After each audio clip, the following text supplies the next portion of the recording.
story of Upbuild began in a monastery. On our quest to understand ourselves more deeply, we recognize that it is our attachment to our egos, our identities, that gets in the way of being our true selves. This podcast will help you understand your ego. It will help you better understand your inner world, the motivations, insecurities, and emotions that affect your every action and relationship. Welcome to Upbuilding the Self. Hi everyone, this is Michael. Before we get into the episode, we wanted to share with you about 3 upcoming Upbuild programs that are now open for registration. First, our 1-day Coaching Skills for Work and Life workshop. Second, our 6-month Coaching Training Certification program. And third, our immersive Enneagram training program. Please see our website, upbuild.com, for more details and to register. And now, on to the episode. Hello, everyone. This is Michael Sloyer, and I am here with my partners, Hari Prasad and Rasanath. And today we're going to be talking about a dimension of the Enneagram that is critical to all of us, whether we are steeped in the Enneagram or not. And that dimension is the instincts. So, Hari, would you get us started? What are the instincts? So the instincts are urges that exist in the body that then get hardwired into our personality and shape the way that we show up. What's essential to understand is that these are pullings into the world, into specific arenas that are gut feelings that are ever present, and they shape how we show up as part of our personalities from the earliest age. And why is it important that we understand not only the idea of the instincts, but also what our particular instincts actually are? Because the personality puzzle is very incomplete without them. If we want self-knowledge, self-understanding, self-empathy, self-acceptance, and the ability to understand, empathize with, and accept others and best serve them, this is a huge reveal. This is so illuminating. And as our teachers at the Enneagram Institute, Don Riso and Russ Hudson, would say, more conflict arises between people of different instincts than people of different types. Or, to put it very simply, conflict is created more by the instincts than by the types. So if we want to reduce conflict, create more harmony, and best serve ourselves and one another, this is super helpful. So when you think about the word instincts, it is essentially an impulse. It is the way we express ourselves almost instantaneously to any stimulus that comes from the outside. And how we respond is different. Our priorities, our choices are different. And that's what the instincts really speak about, which goes back to what Hari was saying earlier, that more conflicts arise because of differences in instincts. Why? Is because when we are responding in different ways to an external stimulus, when our preference to an external stimulus is different, behaviorally, that puts us at odds. So in terms of the system itself, how many instincts are there? How does it work? So there are 3 instincts. And the 3 instincts are, number 1, self-preservation. We all know what self-preservation is. This is the most basic survival instinct that we all have, humans, animals alike. That's the first instinct, self-preservation. The next instinct is the sexual instinct, which is about reproduction, building the legacy. And then when you go deeper into it, you'll also see that the sexual instinct is about breaking free from constraints. It's the instinct to adventure, to seek, to do things that have never been done before. The third instinct is the social instinct. And the social instinct is about building community. I know that I need more than my own unit to not just survive, but to thrive, to get a sense of connection, to belong. So that is the social instinct. So self-preservation, sexual, and social. Those are the three instincts. So all three instincts are present in every one of us, but in varying degrees of prioritization, or we have an unconscious wiring that prioritizes one instinct the highest, another secondary, and another tertiary. So that is what is the instinctual stack. The instinctual stack is my inherent, and I say inherent very intentionally, prioritization of the three instincts that we all have. So we all possess them, but it feels like we don't possess them to the same degree. Is that actually the case? Maybe not. Maybe we do have them in full. What I mean is that we have access to all three of these in full. But because of our personality, because of the way we're wired, we're geared more in one direction. We put our weight in one direction, our emphasis on one, and we tend to put the second one as something that is close but not as important, and then the tertiary as something which we neglect, and that becomes then a blind spot. So we refer to the third instinct as a blind spot, though it need not be. And a lot of what we want to build our awareness for is to see how our dominant instinct, the one that we put more of our weight on, most weight on, how that is actually being overdone. We're over exercising the strength. It's a strength overused, if you will. And the secondary one tends to be a little bit more in balance, although there's stuff that needs to be worked on there, but it's not as heavy of a lift as the dominant. And then the tertiary, the blind spot for most of us, almost all of us, that has to be brought into focus so that we stop neglecting it. So we get into trouble primarily by over-exercising the dominant instinct in our stack, and then by neglecting the tertiary, the blind spot.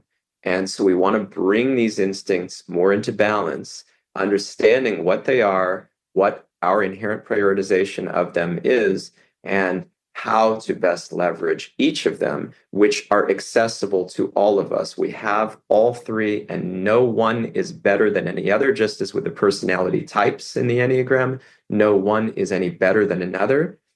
It's not that it's more advantageous to be a sexual dominant than a self-preservation dominant. It's just about health, consciousness. And consciousness means understanding what these instincts are, how they're playing out within me and in my life and in the people in my life, and how I can best orient myself accordingly. Very helpful. Thank you both. So we all have different needs, and I use that term a little bit loosely here, where we have needs for survival. Somebody with a self-preservation instinct will have an urge more in that direction. Then we have needs for reproduction and also attraction and to feel attraction. And that is more about the sexual instinct. And then we have needs around community, and that's more about the social instinct. So we have all three of these in our life, but for each person, there's one which we over-index towards, and that's the dominant. There's one where we don't spend so much time and energy on, that's the blind spot, and then there's one in the middle. And so that makes up the instinctual stack.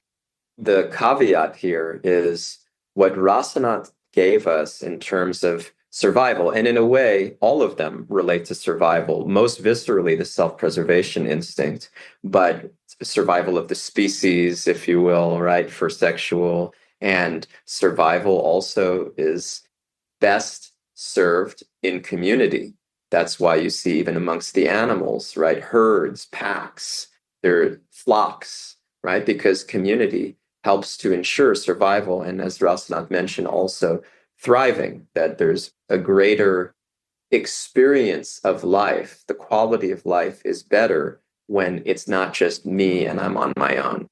So the caveat is this is at the primal level. This is sort of the animal way of approaching. And there is a place for that that does manifest in human beings, but our goal is not to live like animals and to use our instincts like animals.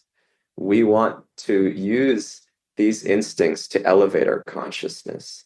And so then they take on a very different meaning.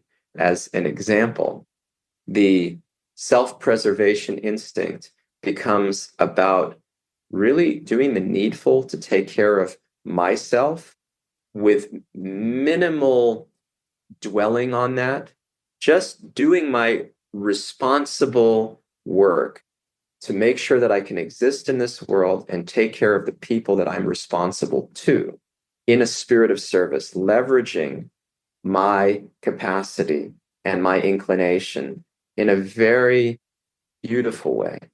With the sexual dominant, it's not about I want to feel attraction towards people sexually and I want them to feel attraction towards me sexually. It's about I have a sort of magnetic energy about me, and we'll talk more about that. And I want to use that to attract people towards a cause, not towards my ego, not so that they think I'm great and I'm sexy, but quite the opposite. It's not about attracting people to me. It's about using that for a cause. Like imagine that somebody who is such a gifted speaker, who is so compelling and has such an energy, they just naturally attract attention and command a room. I'm thinking of our gurus, Radhanath Swami and Satchidananda Swami. They both have a sexual dominant instinct. And they're swamis. That means they're lifelong monks. They're renunciants. They have no sexuality in their life whatsoever, not even the slightest trace. They are completely, fully dedicated to the cause of uplifting consciousness. And they're using their charisma and their magnetic energy to attract people. So likewise, for the social instinct, it becomes not about fitting in or manipulating situations so that I can climb in status. It becomes about serving the community by understanding their needs and adapting myself for that purpose to really take care of others. And again, all of this towards the ultimate cause of helping people towards becoming themselves. Beautiful. So when somebody is aware of their instincts, but not fixated on them, that's when they're able to use them in service. And then it becomes a much more integrated landscape, an integrated situation. Exactly. I'm not governed by them, and it's not primal. It doesn't have that primal animal feel to it anymore. Great. So let's get into each of the instincts. And thank you for starting us with this model of what it looks like when they're really healthy. So let's start with self-preservation. And you also spoke about the instincts as energy. So as we go through each of the instincts, let's really focus and hone in on what is the energy of someone with this dominant instinct. The most important way of really understanding each of these instincts is to pay very close attention to the body language and the energy that you experience in the presence of someone. And the reason why I have to say this right off the bat is we are going to be talking about specific areas that these instincts naturally delve on and gravitate towards. And it's very easy to say, oh, I think a lot about this particular area, so I must be that instinct. And what we want to do is, yes, we have to take that into consideration, but also pay very close attention to how energetically, what's the energy that's put out there in terms of the instincts itself. Because that is the most important way in which we can understand what is our instinct and what is somebody else's instinct. So self-preservation the natural experience around somebody who is a self-preservation dominant is a certain pullback energy. The self-preservation instinct knows that I have limited energy and I need to use it in the best possible way. And so there is a natural, you'll see a certain conservative approach to how I expend my energy. When you are in the presence of someone who has a dominant self-preservation instinct, you'll see they are quieter than social or sexual. There is a certain pullback energy about them. They also delve into or are naturally attuned to the basics of life. So, for example, when I'm going on a journey, when I'm going to my office, I need to make sure that I carry my water and food with me. I pay more attention to making sure I have those with me because I know they are very important for my self-preservation. There is a certain gravitation towards the basic stability elements of life. I think the most important thing is for all of these instincts, as we've been emphasizing, they each have a certain energy because they're energies that live in the body, just like the personality types. And these instincts each have a certain approach to energy. So Rasanath said, and I just want to highlight, that self-preservation or self-pres dominant instinct is about, I recognize I have limited energy, so therefore I'm going to be reluctant in expending it. And that creates a kind of introversion and a way in which I'm a little more subdued. The way I speak is just a little bit flatter than other people. It's unconscious. It's not that I'm consciously thinking about this and trying to conserve my energy. There may be some of that, but most of these instincts, as with most of our personalities, they're unconscious. So I just do it. And it's so helpful. It's so revealing to see, oh, that's what I'm doing. That's why I'm doing it. So before we were recording, we were talking a little bit about how each type has a certain neurosis. This was something that you guys had shared with me a few years ago when we were doing a deeper dive into the instincts. And so I just want to highlight the two questions that the self-pres instinct tends to ask. And this represents their neurosis. And those two questions are, how am I going to keep it all together? And will people demand too much of my energy? So as you both have been highlighting, really this fixation on my own energy and making sure that I don't expend too much because I see it as a finite resource.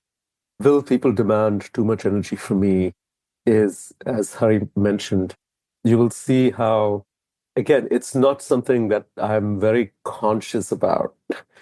In the sense, I'm not always thinking, well, will people demand too much energy from me? It's just in the way that I respond, I am always making sure that it is not demanded. So there is almost an auto adjustment. So when there is more demand, there is a way in which I have learned how to pull back so that the demand is decreased. And the more we become aware that that's what's happening, the more we'll know how to exercise it more consciously. Great. And then we were also discussing something called the chief complaint. So what is that for the self-preservation instinct? Boring. You're boring. This is very painful. It's something which many people who have a self-preservation dominant instinct are self-conscious, worried, and embarrassed about. That people can feel like, hey, where's the life? What's going on? Why do you speak in such a monotonous way? Or can't you drum up a little bit more zest? Something that will be more compelling? I'm thinking of one of the most famous scenes in cinema now is in Ferris Bueller's Day Off, where Ben Stein is the teacher, the high school teacher, right? And he's just going on and on and on, and it's so dry and boring. And people are so afraid that I'm going to be subjected to this. And the self-preservation dominant instinct persons are afraid, oh my God, are people thinking that I'm subjecting them to this? Now, of course, that's a very exaggerated version. And for most people, it doesn't manifest with that extreme. However, it is something which is a real complaint. So just to clarify, when we talk about chief complaint, it's the complaint about people with that dominant instinct, not necessarily complaint of the people with that dominant instinct. It's complaint about how people experience them. But if enough people complain about it to them, then that becomes their complaint about themselves. Hari, I appreciated what you said about how this is painful. We can talk about it with some fun and some humor. And as we talk about the chief complaints for all three of the instincts, we'll see how this is very deep and something that people often feel a lot of insecurity about. And so to have a language with which to speak about these chief complaints, I have found enormously helpful. There is also a feeling with the instinct, I don't know what to do with the complaint. There is almost a sense of like, this is just how I operate. I don't know what else to do with it. We'll talk more about that with the sexual and the social as well. The other thing with the self-preservation and how it expresses self-preservation dominant types, they love routines. There is a way in which I keep a certain routine about my life, and I am very unwilling to disrupt it. My mom is a self-preservation too, and one of the complaints about her, especially from people who are not the same instinct, is I wish she traveled more. Or I wish she had excitement to go out and do other things. And I don't gravitate towards it. I feel like if I do something different, then my natural routine gets upset. And so I'm not willing to go out of my routine. Very helpful. And just like you emphasized before with the different arenas of life, if you're somebody who has a lot of routines, it does not necessarily mean that you are self-preservation instinct. The investigation that's required is, where is that coming from? What's the reason behind the routine? So let us continue on this journey into the second of the instincts that we had mentioned, and that is the sexual instinct. So the sexual instinct, by contrast to the self-preservation instinct, and it's not exactly opposite because all three are so unique and distinct from one another. But when Rasanath was talking about opposites, this is kind of what comes to mind because it's so directly in contrast to the self-preservation dominant instinct. It is a bit the other side of the coin, where the self-preservation dominant instinct thinks, I have limited energy, so how do I preserve it? The sexual dominant thinks, I have so much energy. I have unlimited energy. How do I unleash it? It's going to eat me up if I don't unleash it. And that is, you can see already how different interesting dynamics can arise between those two, right? But that's true for, again, social dominant instinct as well, because they're looking for something very different. We'll talk about that. It's not only the complexity around self-preservation dominance and sexual dominance. We want to be very clear. It's not like, oh, don't pair those two together. They're too opposite from each other. No. But you can see how these dynamics will arise. So I am so conscious. I'm mostly unconscious, but I have some consciousness around the fact that, like, I got to get things out of my system. I want to have experiences. I want to move things and use what I've been given. And that is my sexual energy, which can actually be channeled very nicely, as I spoke about a few minutes ago. But at its default, it's just, I've got the energy, get it out. Who's with me? Who can match my energy? Come. I want to find the most interesting, dynamic, exciting person and have experiences with them. So this one, you said they're often called the magnetic instinct. So there's a magnetism to people with sexual dominant instincts. They're about vitality, and there's a charisma that you can feel with them. Very much so. Yeah, and by the way, there is also a very strong, pervasive misunderstanding about the sexual dominance, that they are the one-on-one instinct or the intimacy instinct. And I mentioned I'm looking for the person who can match my energy and who I can have exciting experiences with. Yes, it can be one-on-one, but it can also be groups of people, and it's no more one-on-one than the other instincts. It's certainly no more intimate than the other instincts. Every dominant instinct, let's say, has the need for intimacy and for one-on-one quality time. And if you ask any of them, we know that we tend to go deeper if we're at a certain consciousness level, or if we have a certain level of connection with people. We tend to go deeper one-on-one than in a group, unless the whole group is oriented in that way. But people like one-on-one time. That's not the domain of the sexual instinct. And we have to understand that when that's being referred to, that is not a helpful understanding to have. Again, this is so pervasive. So sexual dominants are looking for whatever experiences, whatever people, one-on-one, with groups, to just have a blast. Feel free, as Rasanath was saying, break free of constraints. So there's a real intensity with this one. Oh, yes. Even if you look into the eyes of someone who has a sexual dominant instinct, you will see a piercing glance. I think this is a very good example to understand how much the energy is present in the body language in very subtle ways. When you are in front of a person who is sexual dominant and they look at you, just by the sheer glance, there is a certain intensity that you can experience. There is a penetrating, like, I want to connect intensity that comes, that if you pay very close attention to, you can feel it. Or it can be off-putting, like, stop standing in my way. Not always about connecting, but it can be clearing obstacles and constraints. The intensity is the thing that is always there. And when I was speaking so I spoke before this podcast about how Russ helped me to see my own instinctual stack. Our teacher at the Enneagram Institute, Russ Hudson, he was so helpful. And in no time, it took him 2 seconds to help me out, because we had this question, well, could it be a self-preservation dominant instinct? And he was like, you're definitely not pulled back enough for that. No way. Self-preservation dominant is the most introverted, even amongst extroverted persons. And so he was like, no, you're definitely not pulled back enough for that. And with the sexual dominant, he was saying, you don't have, because we were thinking, well, could it be maybe a sexual dominant then?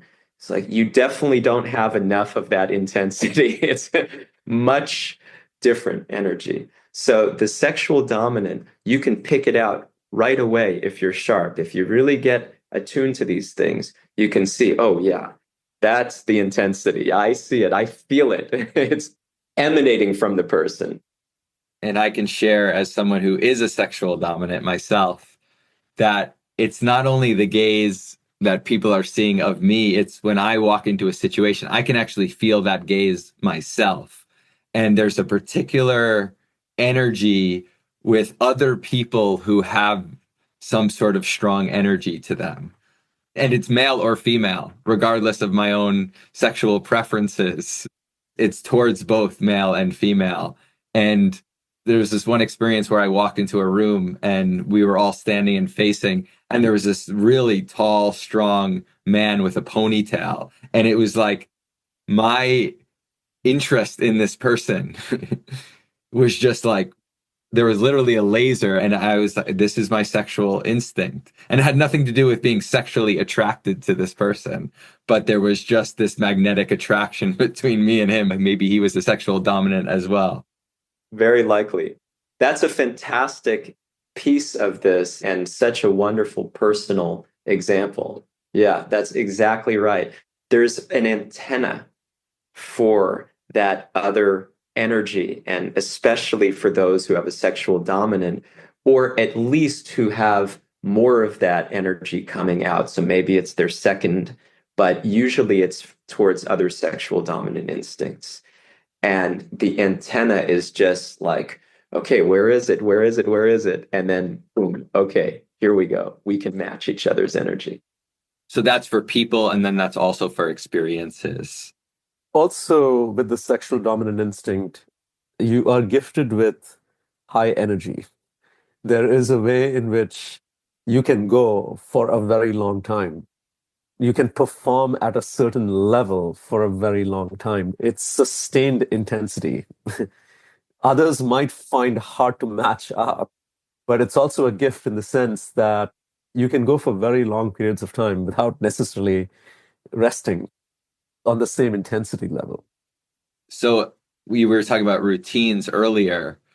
Sexual dominance may also have a lot of routines. Their routines are just going to be a lot more intense than the self-preservation routines. This is not a personal reference at all. Also know of people who have sexual dominant instinct who just love workout routines. And there is a way in which their workout routines are, it's not meant to actually necessarily keep, okay, I need to be fit. It's just, I'm going to test the limits of my capacity.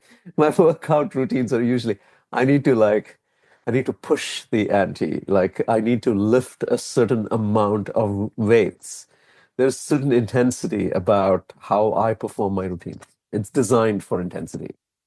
Yes, and then there's the other added component of life is all about attraction for a sexual dominant. And so there's often a lot of time spent in making myself attractive. And so you will see when you go to a gym, especially one where there's an intense energy to that gym, a lot of sexual dominance dominating that environment. So another thing that I'm recalling here from some notes that I had taken in conversation with both of you was that for sexual dominant, when there is presence, I'm a trailblazer.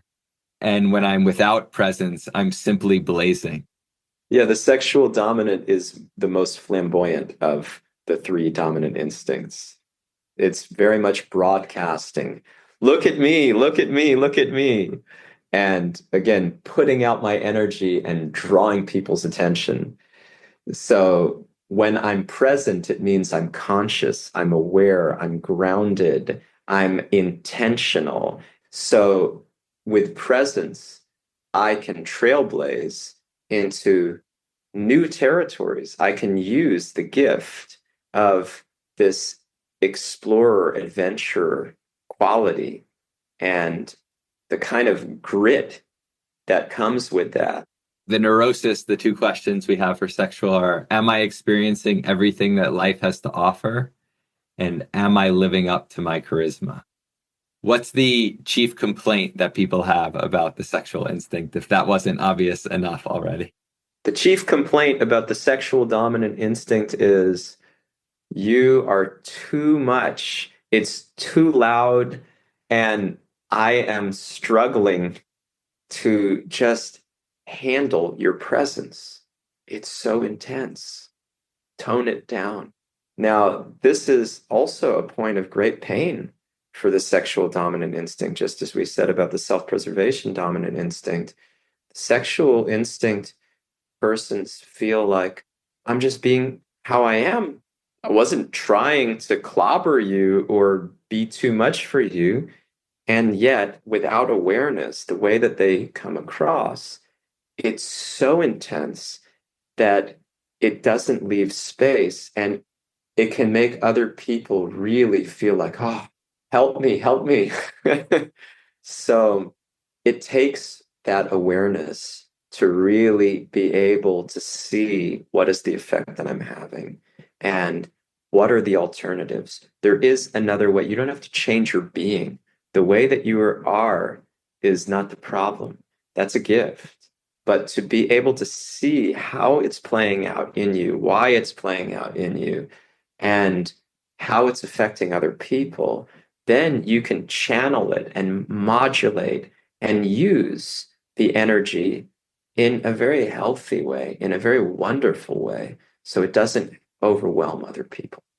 I would say this is definitely, as a sexual instinct, one of my biggest insecurities in my whole life is just this feeling of I'm too much for people, especially in settings where it's not valued. So one of the I would say what felt like growing pains as we started working together at Upbuild when I joined you guys was figuring out how we all will work together. And I felt this a lot. Like I could keep going. Like I could just go and push new things forward. And I had this impulse, this urge to keep doing that. It just felt like that's my nature.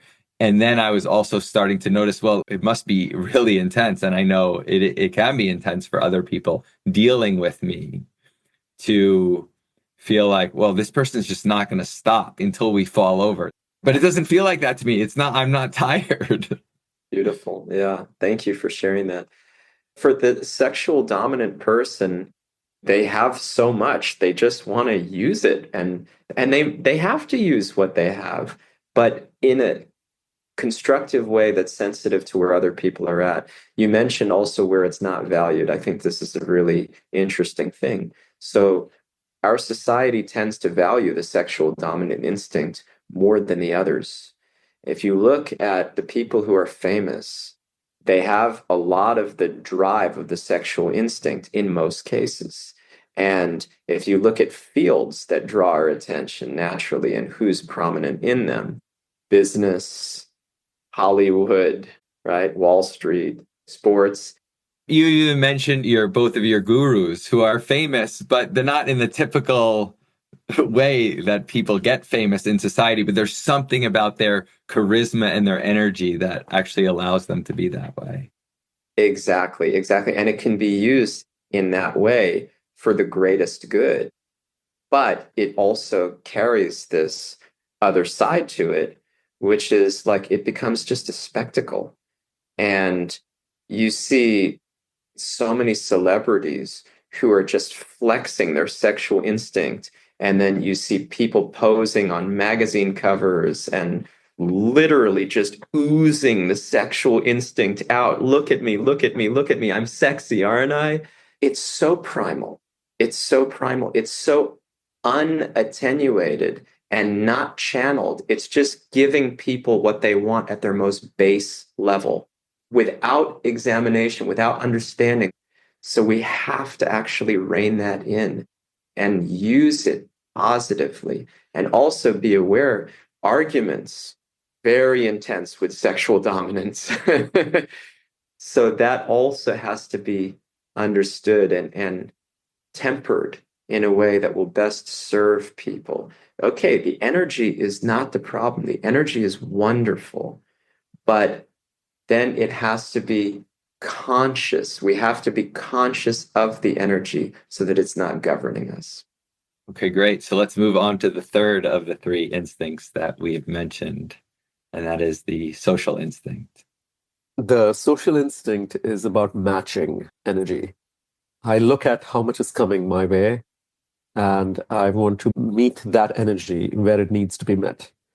So the social instinct has a lot to do with a sense of belonging, adaptation, and contribution. There is a way in which am I putting the same amount as what others are putting in energetically. I'm also very conscious about status in the room. There is a sense of, well, who is in the room and do I match that? There is some preoccupation with that. And again, attunement is a big part. Like warmth is a big part of the social dominant. You experience a certain receptivity. Now, when Rasanath speaks about meeting and matching energy, that is very different from the meeting and matching energy that we talked about with the sexual dominant. As a sexual dominant, I would be looking for people to meet my energy, to match my energy at a high octane level. Here, what we're talking about is receiving other people's energy and then putting out an energy that adapts nicely to that. And again, this is so unconscious, as Rasanath was saying, that I'm angling towards what will best have us be connected. How can I adapt to what you're doing so that we fit in with each other? So for the neurosis questions for the social, we have what's the need in the room? How am I being received? And how is it going to land? Yeah, I'm constantly aware of and I'm not even aware that I'm aware of this, who's who, and how do I sort of maneuver within the dynamics of the group. And I'm always looking for that feeling of belonging. Now, of course, all types are and all persons are, whether you have a social dominant instinct or not. But this is just amped up and central in a way that's different. And with that same framing of presence, less presence, with presence, I'm a team player for the social. And without presence, I'm a team owner. Can you say a little more about that? Yeah, when I'm present, I want to be part of a team. When I'm not present, I want to make sure that the team elevates me, that it's instead of me elevating the team and serving the team as a servant, even as a servant leader, if I'm the team lead, let's say, I am concerned that the team serves me and elevates me. And so I figure out how things need to be done so that my status is enhanced. Now, this feels a lot like certain personalities, especially when we think about the Enneagram. For those who are not familiar with the 9 types on the Enneagram, one type, the achiever, matches very much this, where I'm able to kind of get ahead. I'm able to move people and even use people if I'm not conscious and present and healthy to elevate my own status. As you get more familiar with the different dimensions of the Enneagram, you'll see more resonance. And some types enhance, or some instincts enhance the energy of certain types, and some of them go against it and create more nuance and more polarity. But we have to understand that it's coming from a bit of a different place and it manifests a little bit differently, although there may be a lot of overlap and togetherness with some of these energies. So as Michael had raised earlier, we have to see where it's coming from, identify that. There may be somebody who's a sexual 3, for example, a sexual dominant 3 achiever on the Enneagram, but they may mistake themselves for being a social dominant because they're thinking, yeah, I know how to like figure out who's who. I'm doing that all the time and I get ahead. So we just have to tease these things out. And it is subtle. And over time, with more understanding, more immersion, more practice, we will get the subtleties and become more and more accurate and sharp in the usage. So for the social, what is the chief complaint? I don't know if I really know this person because they're always so nice and they're always putting a smile on and being warm and receptive and meeting my needs. But I'm not sure what's behind that smile. Do I know what that person's really going through? Is the connection in a way that is substantive? Or is it so that that person can feel like they belong, they fit in, and they're contributing? The other thing with a social dominant instinct is that you also feel torn.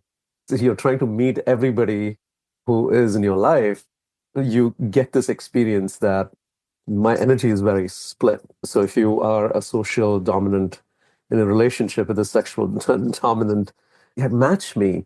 Come on, meet me energetically. And the social dominant is trying to match a lot of people at the same time who are demanding the certain amount of energy. That also brings up another point that I had touched on earlier, but which is really important to emphasize. It's not only the self-preservation dominants that are overwhelmed by the sexual dominance, right? The social dominant, we're talking about matching, and it can sound as if, well, yeah, if you have a sexual dominant, I can match that. If you have a self-preservation dominant, I can match that. Not exactly so seamless. It's not so easy.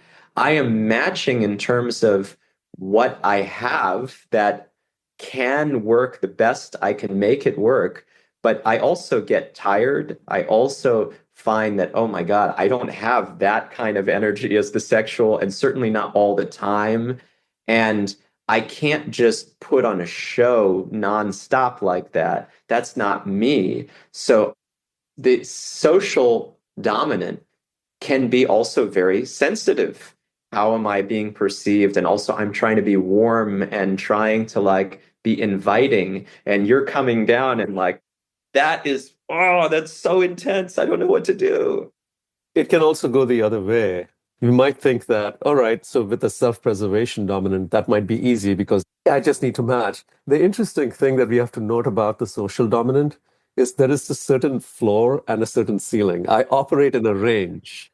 So if the self-preservation dominant is not meeting my floor, I sort of become uncomfortable. There's an emphasis on community and connection and warmth, and we need movement in order for some of that stuff to happen. So it's not that we can just go down to zero here. So there is this range that I operate in. And so when it's above the ceiling, it's hard to match. When it's below the floor, I become very uncomfortable because I don't know. I'm not getting the basic amount that is necessary to feel connected. So that's something important to understand about the social dominant. The effect that the social dominant has on other people can be that they can even feel used. They can feel like deceived and used because the social dominant is about themselves, but making it look like, yeah, I have what you need. Like I can contribute, I can fit in. And there's a disguise to that, which is very unhealthy and unhelpful. So without presence, this is very bad. It creates a lot of negativity. Well, I certainly don't experience either of you with that description, but I do appreciate the nuance that you both are bringing to particularly this discussion of the social instinct. And one of the reasons is because you both have social dominant instincts. Just sharing the struggles as a social dominant.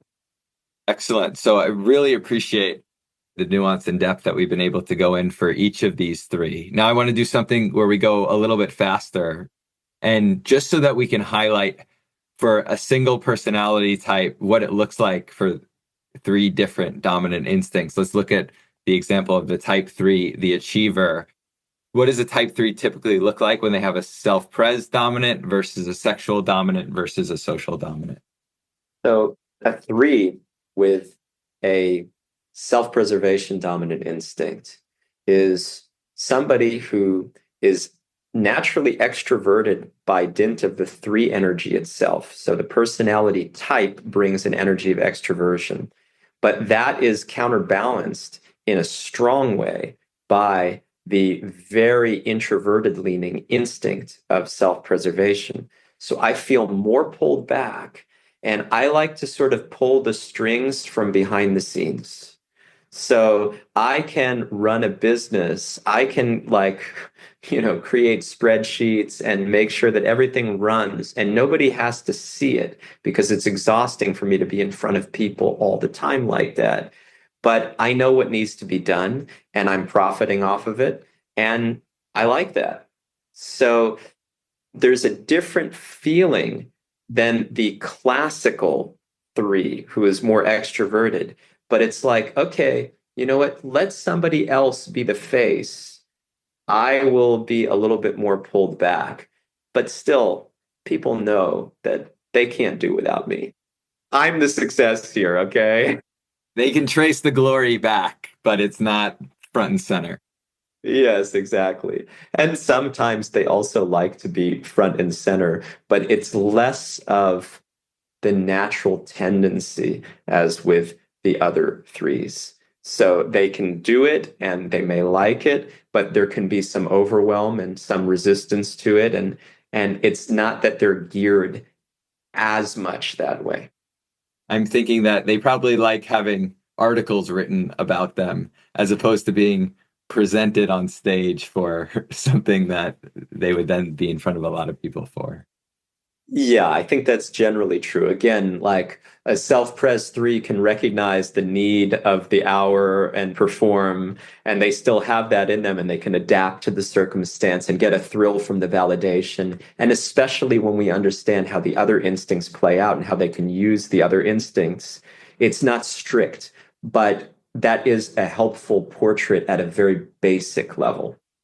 I have come across a lot of self-preservation 3s one who think that they may not be threes, who actually think that they are the humble threes. I'm naturally humble, but it's not necessarily humility as much as the feeling that it's too much energy to expend if I was front and center. So I'm just not going to do that. Okay, good. So what about sexual threes? What do they look like? So the sexual dominant three is very classical feel. I mean, this is in your face, making things happen, out there, achieving like anything. Now, they may also not be achieving like anything and be beating the crap out of themselves like anything because they feel like, oh, this is what I'm supposed to be doing and I want to unleash and it's just not working my way. So some people discount themselves because they're not getting what they want. But the point is the tendency, the drive is there. And if you look at famous threes in the world, as I mentioned, that many of the famous people are sexual dominants. That's very primary even. And certainly threes are predominant. So sexual threes, that's like as prominent as it gets. And you have so many athletes who are like, I can do anything, you can do anything too, motivational speakers. And they bring that kind of like, yeah, put your hands in the air. That's what it's like, you know? Make some noise and do it for me, but really for you, because I'm making you so much better. So clap for me. You can do it. You can do it. You can do it. Don't you love me now? I'm building you up. All the classic scenes from Jerry Maguire have a lot of sexual three energy in it. Oh, yes. Perfect, perfect, perfect. Yeah, this is absolutely spot on. Yeah, it's that way of like anything's possible. I did it. You can too. Don't you think I'm great? Okay, and then how about the social three? How are they different from the two that we just described?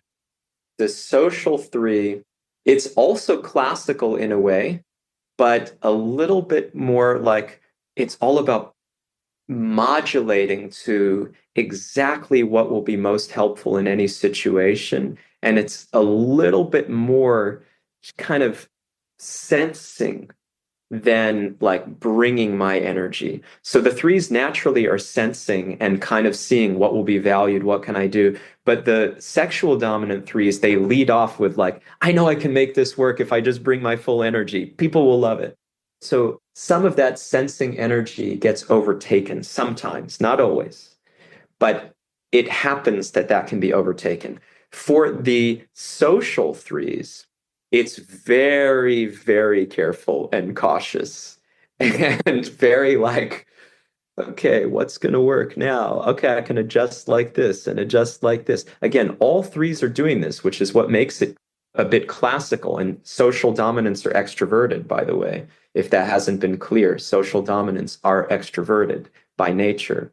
So the three energy with the social dominant energy makes it more extroverted, which again is classical, but it's a little bit like emphasizing the polish and like how to do this in the cleanest, smoothest way and rise to the top with everybody just thinking it happened effortlessly and wonderfully. There is also, for the social three, I am concerned about bringing people along. I like to be the people person. So if you are a social three in an organization, you bring in the intensity, you want to achieve success, you want to climb up the ladder, but there is a way in which you want to climb up the ladder and be known as the person who is the people person too. There is a nuance to it. And I like being like amongst the three types. I more like being liked by people. I don't want to step on toes. I'm very concerned about stepping on toes. I want people to come with me when I climb up the status. Again, all threes have that orientation. They want to be liked and they want to be careful and they're sensing what will work and they pull back and they adapt. So this is so nuanced, but the social three is the most like that. So we've been focusing mostly on what it is for a dominant instinct.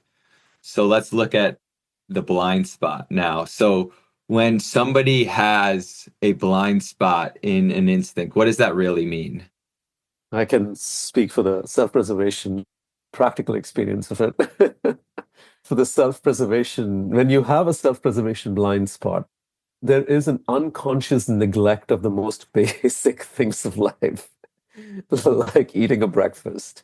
I'm not too concerned about eating breakfast until I become really hungry. It's only when, it has to go to a certain kind of extreme when I actually pay attention to the basic elements.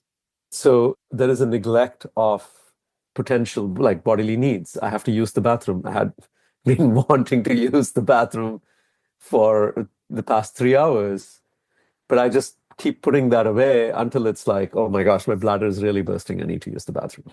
There is a certain way in which I don't pay attention to the basic things of life. I almost neglect it. And I'm only going to pay attention to it until it becomes very important. It's pressing on me. And when that tends to happen, it usually tends to happen when there is some sort of like physical sickness. And then I'm sort of forced to pay attention to, okay, I have to really take care of my body. So one thing that's important to understand is it's not that self-preservation blind spot people are more sickly than others, or that like they have more proneness to disaster. It's just that they're less naturally concerned with things that then come back and bite them, and in varying degrees of severity and differently according to different people's preferences, tastes, life experiences. So some self-preservation blind spot people may be adamant about breakfast every day, and others may not.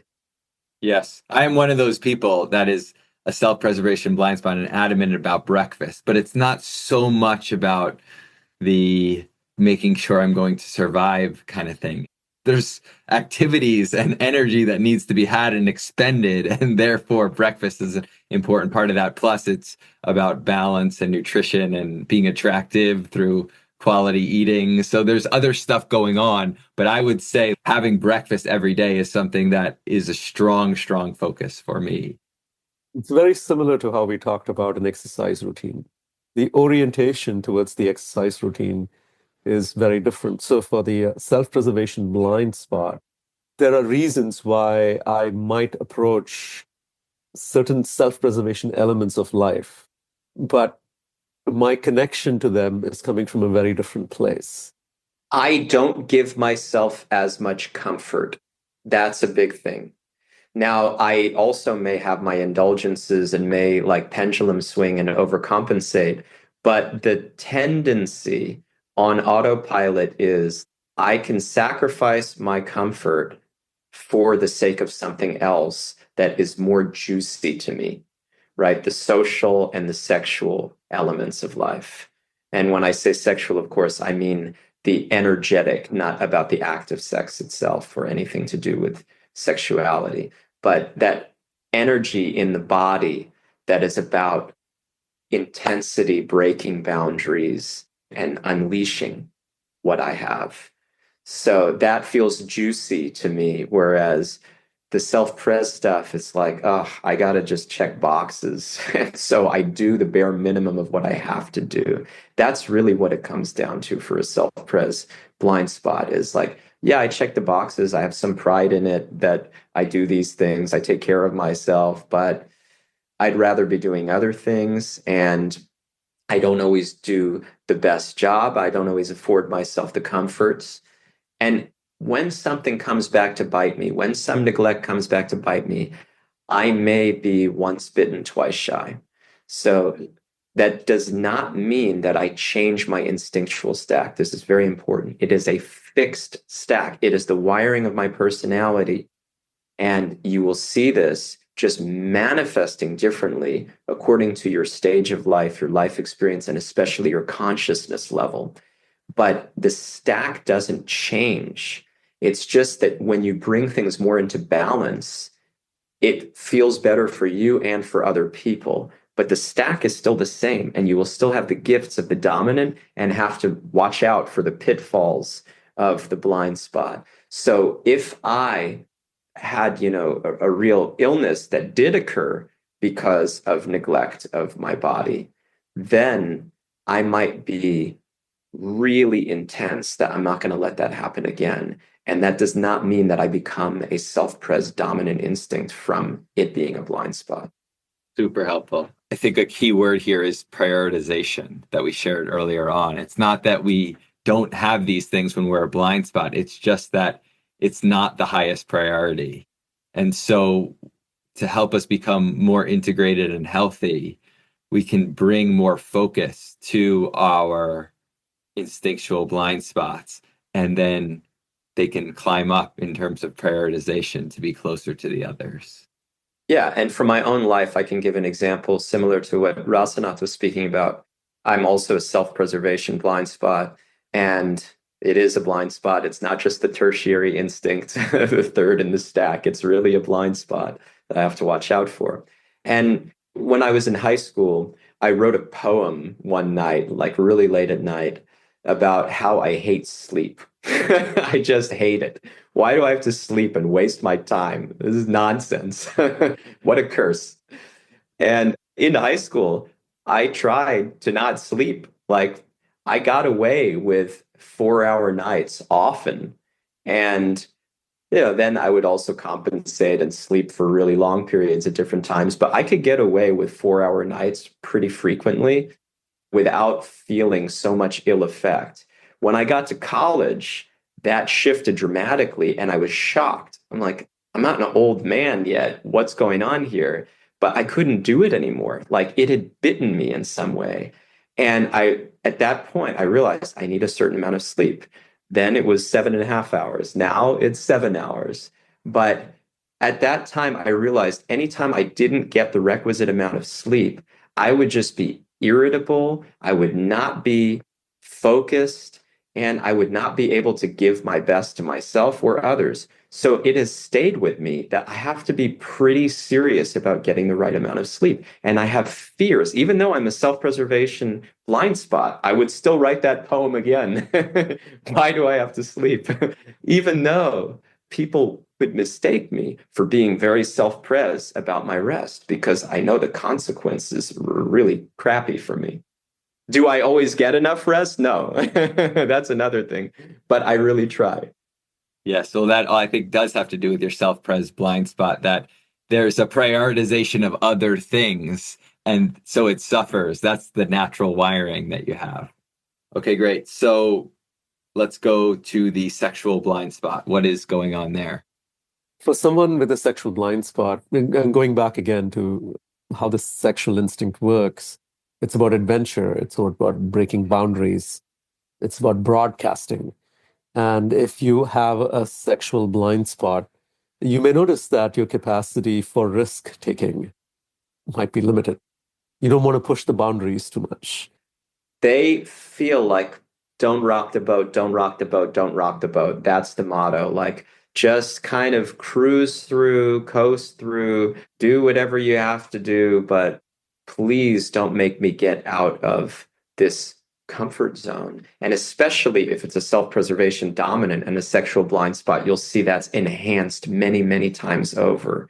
But there's a way in which, like, I can't quite start my engine. It's like, I just don't have that revving up that other people seem to have to make life changes, to make significant shifts, and to take risks. The sexual blind spot is very much like, let me keep things as status quo as I can, not so many risks. So if somebody with a sexual blind spot was going to work on themselves to reprioritize that, what might that look like? Being able to step out of your comfort zone, literally.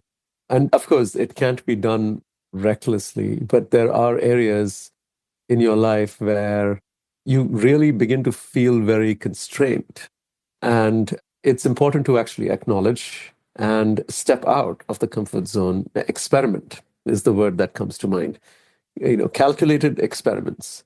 And the reason why the word calculated is important is if you do have a sexual instinct blind spot, it'd be hard to experiment drastically.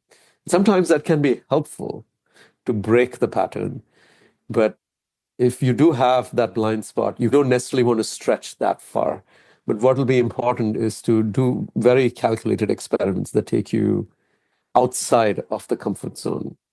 But remember the purpose, to get more in touch with who I am, to get closer to myself, and to remove the ego that covers me. This is not about get on a motorcycle and have a blast, like feel the wind in your hair.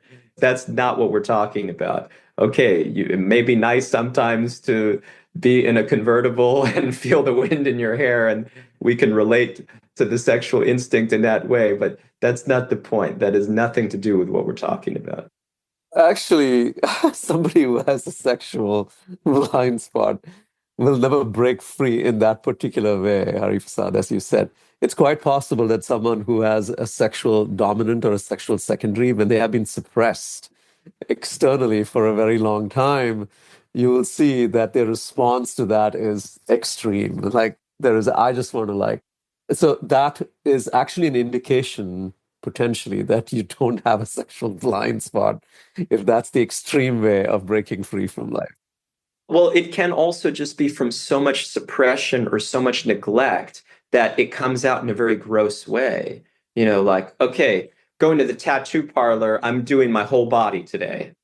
That can happen. It's not likely, but it can be there if the neglect is so strong that I feel like, okay, this is the easy way to get out of the neglect zone. So I think what we're talking about here with a sexual blind spot might be someone who is, having a hard time really promoting what they're doing at work, for example, or they have a cause that they care a lot about and they're interested in seeing it take off, but they just can't get their engine started to put themselves and their cause out there. And so they're not getting those kinds of results. And so it can be helpful to see that about myself, that is a natural wiring I come with. And then what do I need to do in order to reprioritize some of those things? Exactly. It's about what are the things that I'm afraid to do that I know are meant to help me grow. Okay. And so with a social blind spot, what do we observe there? With the social blind spot, it's a clumsiness. It's an awkwardness with people. It's like, I don't understand why people are the way they are. They have all these demands and, like they have emotions about all kinds of things. I have them too, but my own emotions and demands are enough for me. Like, that's plenty. I really don't need yours. Thank you very much. And it's like, I have three legs kind of a feeling where I'm not smooth. There's something which feels stilted and uncomfortable in many of my interactions and can be there in relationships, like at large. It can really become like I don't know how to quite invest in relationship because it's too cumbersome to me. People are just too much. And there's a reason for that. People are too much. But the way that I interpret that and the way that I take it is in such a way that I don't get what I need and other people don't get what they need. And I'm not serving anybody. It just becomes painful. It just becomes really painful. Very helpful. So as we start to bring this conversation towards a close, let's talk about what's at stake here if we don't work on these instincts and try to harmonize them. What happens if we haven't done this work and these instincts don't come into balance? As you use the word balance, the instincts, when we understand the energetic pull of each of the instincts, they are naturally meant to give a balance to life. And so when we don't pay attention on how to balance the instincts that we have been given, these are energies. We have been given these gifts.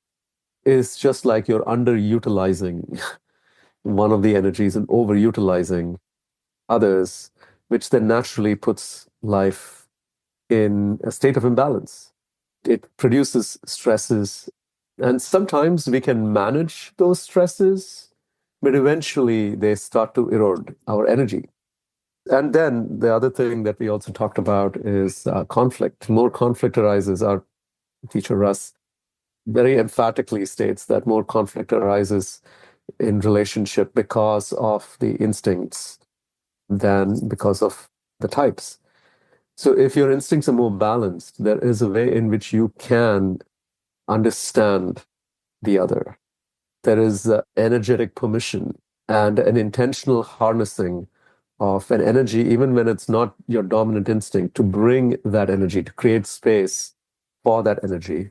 There is also an openness to be affected by an energy that is not your dominant, which then helps in building more deeper relationships. Yeah, we have all of these gifts that are just untapped, and we overuse gifts so that we drain them of their potential, and we underutilize gifts so that we never actually see what they're meant for. And we don't understand ourselves, we don't understand each other. And so, how can we really serve one another and be fulfilled? This is critical. For fulfillment, we have to understand the different dimensions, the different inner workings in ourselves and in the people that we care about. And we want to care about everybody because everybody is a self. And the true self sees with that vision and honors every living being, every living being. So to say, yeah, well, it is what it is, that's just resigning yourself to mediocrity. That's the case with any kind of work on ourselves. And the instincts is no exception. With the instincts, we see, oh my goodness, I'm coming across as so strong. I'm really stifling people. I'm really causing issues. I'm creating hurt, or I'm not giving enough. Like I have so much more to give, and I'm just holding myself back artificially out of fear. Or I am a little bit putting on a show and not having substantial relationship with others that is meaningful. So why would we want a life like that? We want to be conscious and use what we've been given and invite others to do the same. That's the whole thing. I'm feeling very inspired by what you've shared here because there's a lot at stake as we think about the instincts. And when people approach the Enneagram, they often just look at the 9 types. And I can speak from personal experience as it relates to my own growth. I think I experienced as much growth understanding my instinct and working on that as I did with the type. So for our last question, what are next steps for people who have now heard this podcast? They might not be clear about their instinctual stack. They might have some sense of it from what we've shared, but this stuff is so nuanced and complex, and it is complicated by how the type, the Enneagram type that you have intersects with the instincts. So what are next steps for people here? I would reiterate not to get lost in certain tendencies that are not reliably indicative of the instincts. In other words, you may be somebody who's all about your cup of coffee in the morning first thing, and you might not be a self-pres dominant. I know tons of people who have self-pres routines. I've seen people speak on panels as a self-preservation dominant instinct because they're so into comfort or something else about the self-preservation dominant instinct. But meanwhile, they're putting out tons of energy and they're clearly not self-preservation dominant instinct persons. So first thing is recognize this is more about energy than anything else. Then you will see, oh, there's also more that comes with that energy. But don't get lost in these tendencies that can come from different places. See, first of all, what is your relationship with energy and how is that showing up in your body? Am I somebody who is needing to unleash because I have too much of it? Am I somebody who's needing to pull back because I have too little of it? Am I somebody who just wants to receive other people's energies? That tells you more than any of these other aspects of the instincts. So start there and always come back to that. Then the other stuff is vital insofar as it's contextualized to that piece first, foundationally. That cannot be emphasized enough. So introspect and think, what is my relationship with energy and how is that showing up in me? Poll people in your life. Hey, am I somebody who's a little intense? Am I somebody who's a little bit muted?